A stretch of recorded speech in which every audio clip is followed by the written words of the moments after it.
So you want to clip features now, right? Clip features, raster, lines. You get my point? So you can clip features, line from point and line from polygons. You can't clip points with respect to polygon. Remember that. You cannot clip points. You can only select. You can query for points within a polygon, like the one we did earlier. Did you get my points now? For the buffer. So you cannot clip line. You cannot clip points because your point is not continuous for you to break it. Did you get my point? It's just scanty. They're standing alone. Did you get my point? But for line, it's like continuation from one point to another point. So if it's passing across the polygon, you can clip it out. An example is a road. Example is trains or railways and many other line or polyline features assigned to geographical phenomena. So now we already know. You can see that we have like repetition of things here. Did you see that? Repetition of things. The other time I taught you how you can just do the buffer for points only. You can do the same for line. You can do the same for what? Polygons. You can buffer polygons. Like let's say you have the footprint of a building. You get my point? You can buffer that particular building. Maybe you want to get sheep or maybe canopy. Normally you have a canopy. The footprint of that house is not the same as the covering sheet of that particular house. I don't know why I get my point. The edge of that house, the roving sheet, the edge of that roving sheet is not the same as the edge of the building. It's different. So if you know the offset from that to the building wall, you can offset. When you digitize the what's called the roving sheet. So if you know the offset from that roving sheet to the building wall, you can offset to get the exact footprint of that house. Did you get my point now? So these are things you can do with polygon, buffering your polygons. So now clipping features, Sarah. Now you want to clip feature. Let me open an existing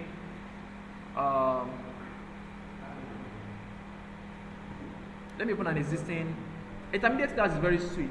If you know spatial analysis very well, you just know do this, do that, clip this, do that, do this. It's very sweet. Did you get that?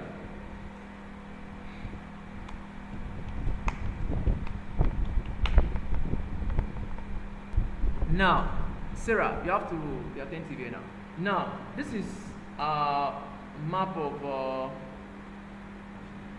Ife. You get my point now? Now, you can notice that every raster here is being clipped to what? To the boundary outline. You see that? Now, let's assume that what I have is not clipped. Let me try to bring what is not clipped out. Like a raster is standing beyond the study area. Let me see.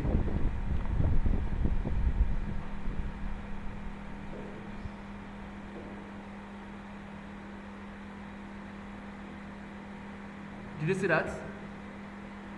You can notice that this raster is beyond what? Is beyond my study area, which is Ileife, right? Now, let's assume that I want to clip this raster with respect to Ileife. What do? Then you are going to search for a two-core what? Clip raster. So, just search for a two-core clip what? There are some people that are trained to know all these things from their root folder. But if you want to find that, it's very easy. Just click on this third line and to navigate it there straight away where it's been located under your two boxes.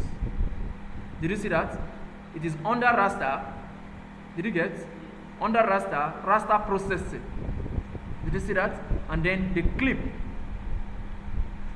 Did you get my point now? But I do like searching.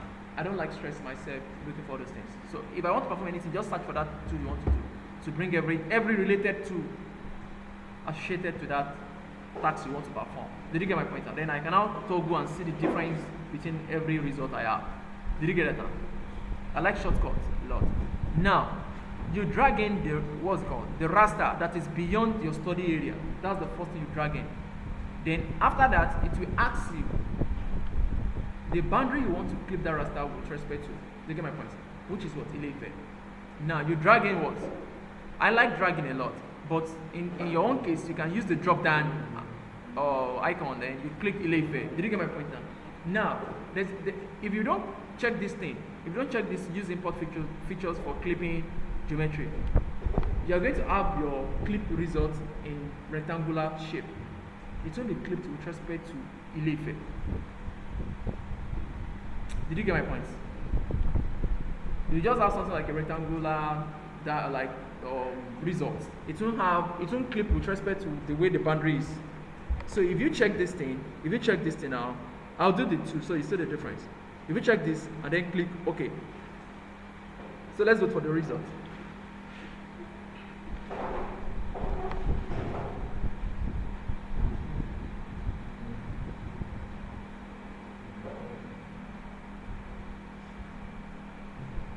So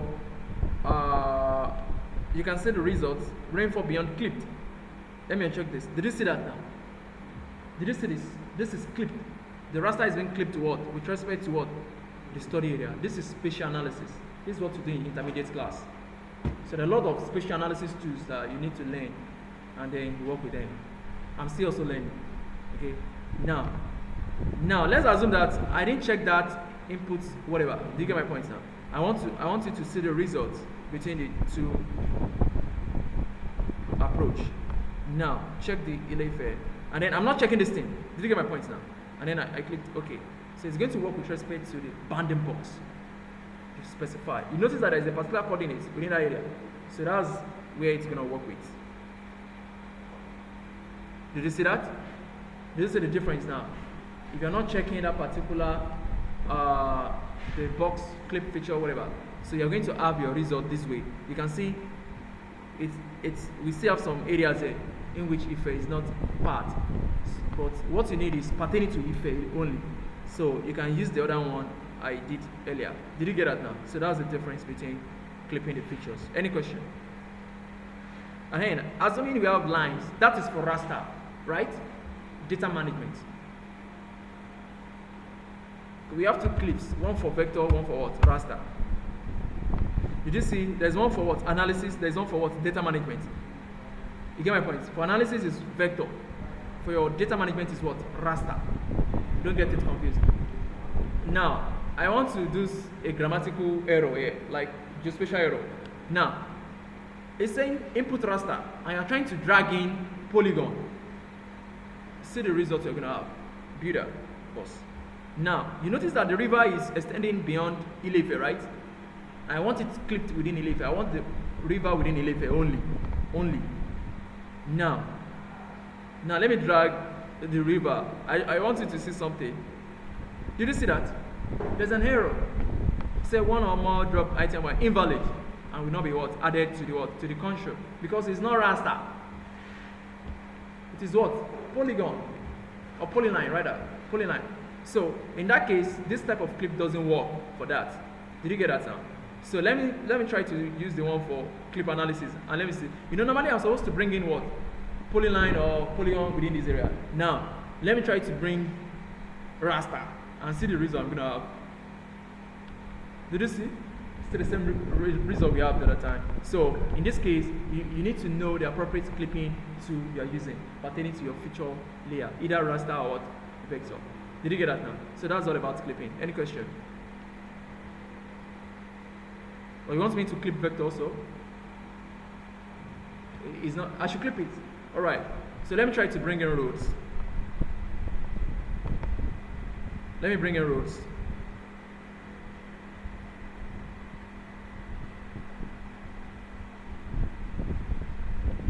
You can see the road is beyond, right? You see this? It's beyond Ileife, and I need every road within Ileife only. Did you see that now? Now you can use the clip. Who can tell me the type of clip I'm going to use? The analysis or the data management? Good of you, analysis. So you're gonna drag the road in here, and then you specify the polygon you want, which is what? Ileife, and then leave everything by default. Just click OK.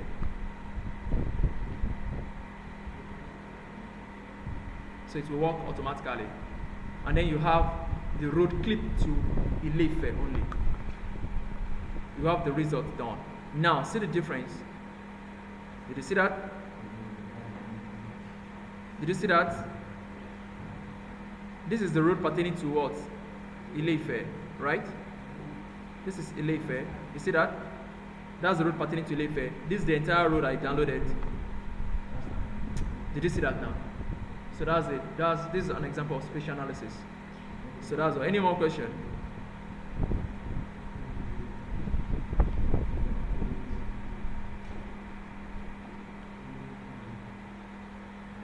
I already did this buffering values with respect to advanced buffering the other time. Did you recall?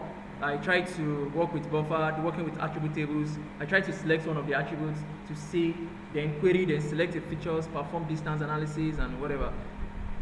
So let me quickly, I think there's one here, perform distance analysis. You can also perform distance analysis from your selection by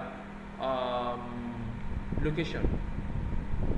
If you check your ArcMap, if you check your selection by location, you'll be there. This is apply a search distance. Did you see that? Did you see that?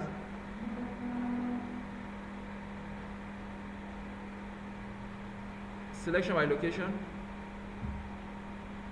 I don't have anything popping up. Something is wrong. Don't mind me. But I just try to show you that so that I can know you can also apply search distance. Let's say you are trying to perform selection by location and you feel like I want the location to be within the range of, it's going to select a lot of things, and then you want to limit that particular buffer result. I want it within range of maybe 150 meters. You can just insert it. So everything beyond 150 will be neglected, despite the fact that it's part of the analysis you are working towards. Did you get my point? So everything beyond that will be neglected. So the applied distance you did will be accepted. Did you get that? So that is all about that. So after the spatial analysis now, we now go straight to carrying out projects. Did you get my point now? So every spatial analysis you've learned, you apply everything back to project application. Did you get that now?